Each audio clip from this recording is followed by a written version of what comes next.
Karma ang inabot ni Bolbol ng angasan harapan sila LeBron James. Bagong career high ni Bronny James Jr. gusto pang bastusin si Kevin Durant, may pinasayaw pa. Hanep si Dalton Knecht na hype si LeBron James.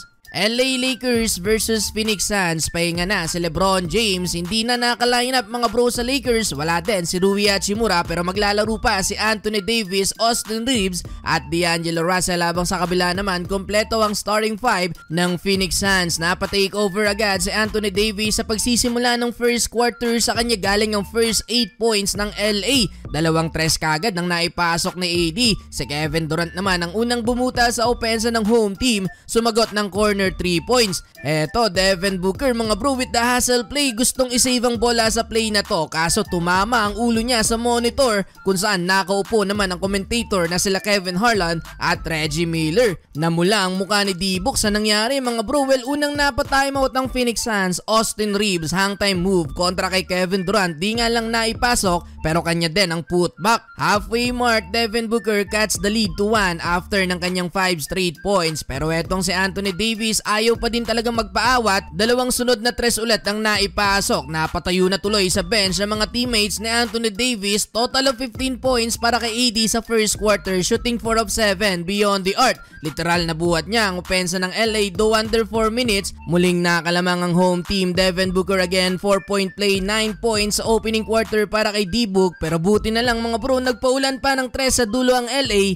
Bibihirang mangyari to. Total of 8 3-point made sa first quarter para sa Lakers. Pumahabol pa ng huling 3. Etong rookie na si Dalton Knecht, 35-30 in control sa laban ang Lakers. Second quarter, habang wala sa court si Anthony Davis, buhat ni Austin Reeves ang opensa ng LA. Napakagat pa sa fake na to si Kevin Durant. Mintis nga lang ang tira, though putback ulit para kay Reeves. Napagaya pa sa kanya itong si LBJ. Nagalit naman sa isang official si Kevin Durant mga bro matapos makakapag-commit ng foul. Naghahabol pa din ng Phoenix Suns in transition slam dunk. Di pa pinapasok si Bronny James Jr. pero todo gabay ang kanyang tatay bago ipasok ni Coach Redick sa second half. What a moment para sa first father and son teammate sa NBA. Eto pa isang rookie ng Lakers gustong i-posterize ang big man ng Phoenix Suns na si Jusuf Nurkic. Di nga lang nakompleto ang end one dunk sana. Under 5 minutes nakapag-run ng Phoenix. Lamang na lamang ang home team mga bro pagdating sa fast break points kung saan bokya sa kategory na yan ang Lakers.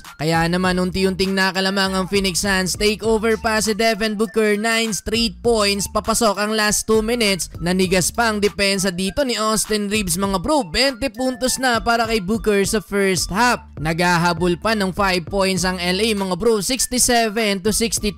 Entering the third quarter, parehas pang pinaglaro ang starting 5 ng both teams. Gandang pasa ni Kevin Durant mga bro para kay Jusuf Nurkic. Bawi naman agad sa kabila ng slam dunk si Anthony Davis. Eto, gandang pasa ni D'Lo para sa nag-cut sa ilalim na si Max Christie mga bro. Burado ang lead ng Phoenix Suns matapos kumana ng 7-2 run ng Lakers. Pangalawang 3 na para kay Dalton Knecht. Well, under 4 minutes bago ilabas, nakapagdala pa ng 2 points si Kevin Durant. Total of 19 points para kay KD habang si Anthony Davis naman last 2 minutes nung inilabas ni Coach Redick, 26 points para kay AD. Pumalit sa kanya mga bro si Bronny James Jr. kaso parang inaantok na itong si LeBron James. Last 41 seconds, driving layup mula kay Bronny kaso mintes pero nandun ang hustle ng rookie, put back for his first 2 points. End of third quarter, 90-82.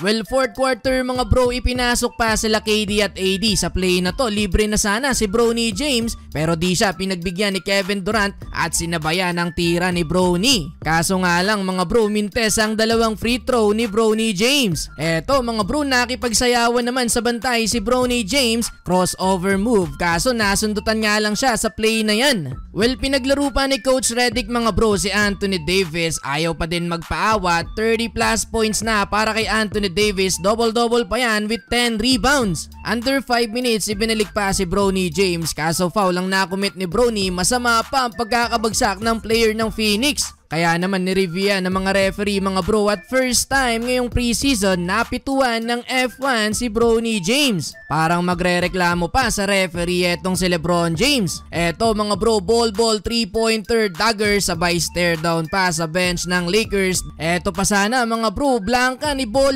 kay Bronny James Jr. kaso kinounted yan ng referee, goaltending. Di pa tapos ang Lakers mga bro, final minute, take over si Dalton Knecht, 2-3 mga bro para maitabla ang laban, 3-pointer over ball. Sa uli mga bro, overtime pa. Well, overtime mga bro, ayaw pa din paawat ni Dalton Knecht. 2-3 pa mga bro sa overtime, 30 points na para sa rookie. Lamang na din ng LA. Hype na din mga bro si LeBron James. Eto pa isang 3-pointer mga bro sa corner, kahit may bantay na, pasok pa din. Ala Steph Curry na ang rookie. Eto, dagger and one play mula kay Dalton Knecht mga bro sa uli. Panalo ang LA Lakers sa likod ng 35 points ng rookie na si Dalton Knecht.